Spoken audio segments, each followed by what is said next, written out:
A negociação de quase 9 meses entre Sérgio Cabral e a Polícia Federal prevê que a delação do ex-governador do Rio seja maior do que os anexos que compõem o acordo de colaboração premiada sob análise do ministro Edson Fachin do STF.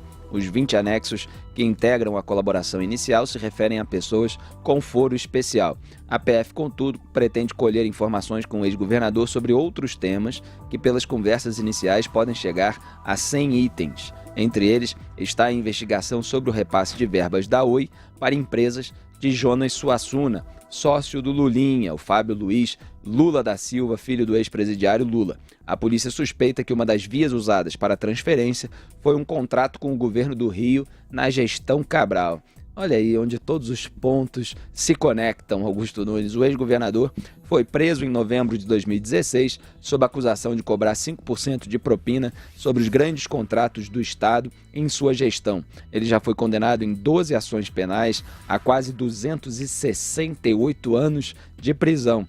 Responde a 31 processos criminais derivados da Lava Jato. Esse roubou demais e certamente sabe muito, porque ninguém rouba tanto dinheiro de tantas áreas sem a cumplicidade, para dizer o mínimo, de muita gente. Então aí o Lulinha pode estar envolvido nesse caso de delação, Augusto Nunes, do Sérgio Cabral, lembrando que o Lula foi praticamente padrinho político do Sérgio Cabral, como aliás você lembrava aqui, cabo eleitoral, o Lula falava que era um dever moral dos cidadãos do Rio de Janeiro votar no Sérgio Cabral. Bom, essa delação do Sérgio Cabral vai superar, eu acho que em impacto e em abrangência, a delação do Antônio Palocci, que me parece até agora a mais reveladora e a mais impactante.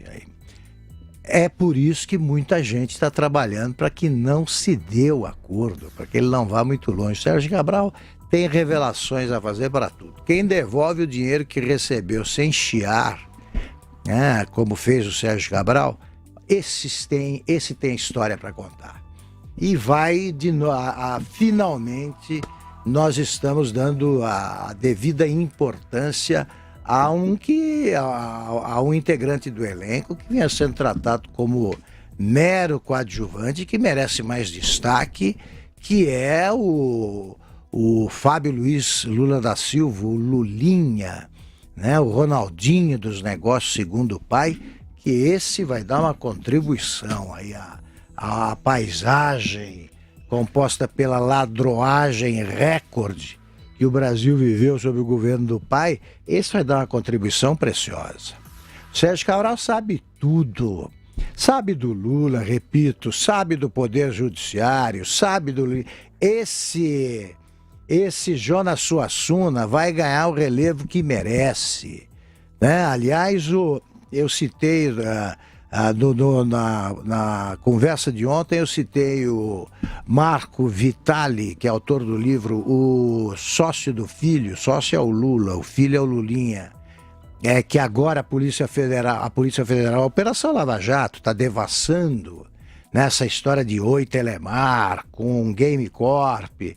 Ele disse que naquela história da Bíblia lida por... ele mandou um recado pra gente para corrigir. A história da Bíblia lida pelo Cid Moreira não deu um lucro de 16 milhões, como a gente tinha dito aqui, esse lucro para a Game Corp, que era a empresa do Lulinha e do Jonas Suassuna. Foi de 26 milhões, sem chiar. Arrecadou 21 mil reais, aí deu 26 milhões a Oi Telemar. Por quê? Porque lucrou bilhões com a compra da Brasil Telecom autorizada pelo decreto do Lula. Então, bem-vindo ao circo dos horrores, o ex-governador Sérgio Cabral. Zé Maria, você não acha que dois corruptos que tiveram tanto poder e andaram tanto tempo juntos como Lula e Sérgio Cabral nunca conversaram sobre os seus respectivos esquemas ou, quem sabe, esquemas conjuntos, Zé? Você já pensou um assunto assim, aí, tá roubando muito, né? Eu falei aí. Tá roubando muito aí? Não, É uma tô dica. faturando lá. Olha, é o seguinte, eu estou curioso para saber o que foi prometido para Sérgio Cabral, porque a delação premiada é uma troca, né? É uma troca de informações, dados, e não é só fala, não, por alguma vantagem. É evidente que o Ministério Público, né, a Polícia Federal, é a polícia que está fazendo, né? Não entraria numa roubada dessa de dar a liberdade a Sérgio Cabral, porque o custo ficaria muito alto para a própria Justiça de perdoar o Sérgio Cabral. Lembrando que, por decisão do Supremo Tribunal Federal, quem é dono deste acordo é o Ministério Público. O Judiciário só é chamado para homologar a delação premiada. Este é um assunto que está no Supremo, já que, por indução, envolvem pessoas que têm foro privilegiado. São deputados, senadores, né, governadores e ministros. Então, assim, a delação do Sérgio Cabral envolve altas autoridades. Daí o assunto vir para o Supremo Tribunal Federal. Mas o juiz, ou seja, o Supremo ou mesmo o juiz, não pode interferir e dizer que a delação vai ou não ser fechada por conta disso. Ele vai ouvir o delator e se certificar de que o delator o fez por espontânea vontade e que está de acordo com o processo. Este é o papel do Judiciário, segundo decisão do próprio Supremo Tribunal Federal. Mas eu gostaria de saber, assim, o que pode ter sido oferecido. Eu já ouvi informações de que o Sérgio Cabral estava em busca de uma sentença onde ele cumprisse num presídio melhor, né, uma condição melhor e que livrasse, inclusive, pessoas da família dele. Seria o acordo, e não para colocar o Sérgio Cabral na rua, o que seria inadmissível. Mas é uma delação premiada de uma riqueza de detalhes sórdidos, de dar inveja à riqueza de detalhes da delação do Antônio Palocci. Então, eu acho que é uma delação que deve ser preservada.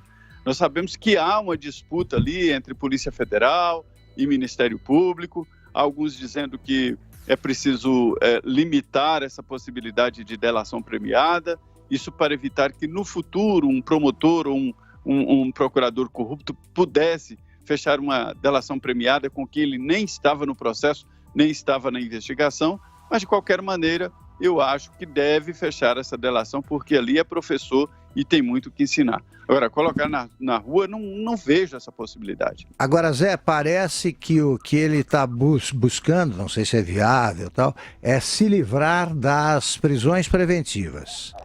Porque ele sabe que não, né, ele está condenado até 200 anos, né, então ele está querendo se livrar da prisão preventiva para aí aproveitar a janela aberta pelo Supremo e tentar escapar, porque condenação em segunda instância já não significa nada, por enquanto. Faz sentido, né? Faz sentido, mas logo, logo ele estará preso de novo, porque vai transitar em julgar em pouco tempo. Tomara. Lembrando aos ouvintes e espectadores que naquela decisão sobre prisão em segunda instância no plenário do Supremo Tribunal Federal foi analisada justamente a constitucionalidade do artigo 283 do Código do Processo Penal, que era aquele que justamente restringia a questão da ordem judiciária fundamentada, a questão do trânsito em julgado, e também permitia a prisão temporária ou preventiva, ou seja, se permitia, por meio daquele artigo, a prisão no decurso da investigação, que são essas prisões temporárias e preventivas, que têm que ser fundamentadas com o apontamento de risco de fuga, risco de atrapalhar a investigação, etc., e se permitia a prisão somente após o trânsito em julgado, ou seja, somente após esgotados os recursos na última instância judiciária, que é o Supremo Tribunal Federal. Portanto, a prisão após condenação em segunda instância, que acontece ali basicamente no meio do processo, né, ela acabou sendo vetada. O Sérgio Cabral, se ele consegue ficar apenas respondendo ao processo em liberdade até o esgotamento dos recursos na última instância, para ele é bom, porque ele fica solto, fica curtindo a vida enquanto está pagando ali advogados, né, Augusto Nunes? É isso que você está falando. Exatamente. O que acontece é que o sujeito que, mesmo condenado em segunda instância, aguarda recursos, ele pode ser mantido preso por meio de prisões preventivas, justamente porque os juízes podem apontar que ele é alguém perigoso que pode atrapalhar as investigações, que pode fugir do país, etc. Então Sérgio Cabral estaria, de acordo com esse comentário do Augusto, tentando se livrar dessas prisões preventivas para poder aguardar aos outros processos em liberdade, já que foi liberado